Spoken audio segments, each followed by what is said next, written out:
Of course, for us on Earth, time dilation is so utterly minuscule, a few billionths of a second between us, you might think it's too frivolous to even bother about. And yet, in the long and difficult process of designing the app, I've come to an extraordinary conclusion. The different ways that time flows may not be some quirky byproduct of gravity. It may actually be gravity. It may be the cause of gravity, the reason why objects fall. One of the colleagues I've been consulting is Kip Thorne. He's one of the world's leading theoretical physicists and a driving force behind the creation of LIGO. While I was going back over some of the basic physics behind the app, I came across an intriguing idea of his.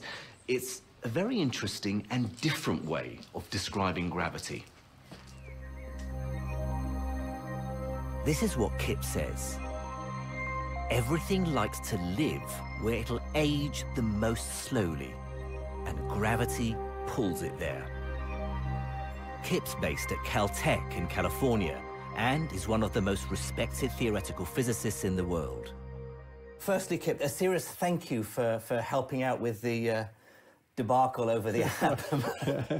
Well, I sympathize. I've made so many errors in my own over the years that I am totally sympathetic. One of the things that struck me thinking about this is something you wrote, Kip. You said, everything likes to live where it'll age the most slowly, and gravity pulls it there. Was this a way of explaining something that you felt was a neat explanation, or is there something deeply profound about that?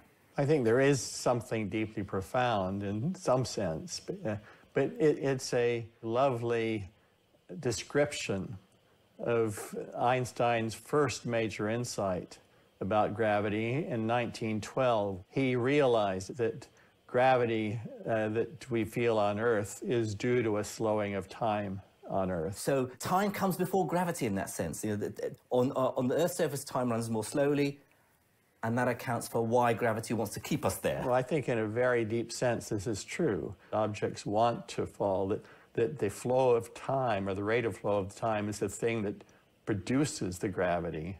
It is the thing that is ultimately responsible for the fall.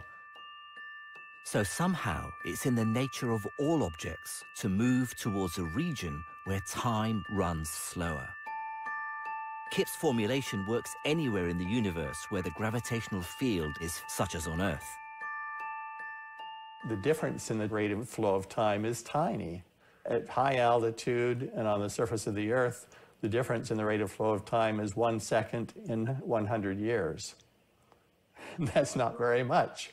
But that is enough. That is precisely the right amount to produce the gravitational pull that we feel and produce the accelerations we're talking about. Wow. Okay, I need to go and write this one down. So my investigation deep into the weird ways of gravity has finally left me face to face with one of the greatest mysteries in all of physics. The nature of time itself. It sounds like such a simple question. Why does the apple fall?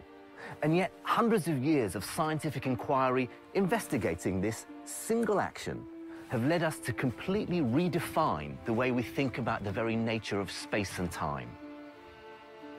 And now I've been presented with this extraordinary proposition that somehow, in some profound way, the apple falls because it's seeking out the place where time runs the slowest.